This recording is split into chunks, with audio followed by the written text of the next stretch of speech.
mix additives basically used in the pavement process. It actually reduces the compaction temperature by 20 degrees centigrade, thereby reducing the carbon footprint, and also it actually helps the longevity of the road.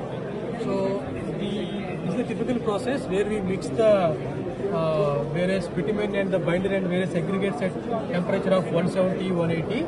So with this additive, we will bring down the temperature from 180 to 150, thereby reducing the fuel that is required to heat the mixture. Not only that, but also it reduces the greenhouse gases. So how it does? It has two components. One is surfactant and the wax moiety. This wax moiety basically reduces the viscosity at high temperature. Thereby you can actually bring down the temperature from 170 to 140. While doing so, it has additional benefit as well. So what happens is, while meeting all the properties, if you look at this road, there is rhetoric is an important factor compared to the base bitumen, which is about 12.7 millimeter. When we dose with this warming additive, so 7.3 millimeter. So that means basically the rutting depth is significantly reduced.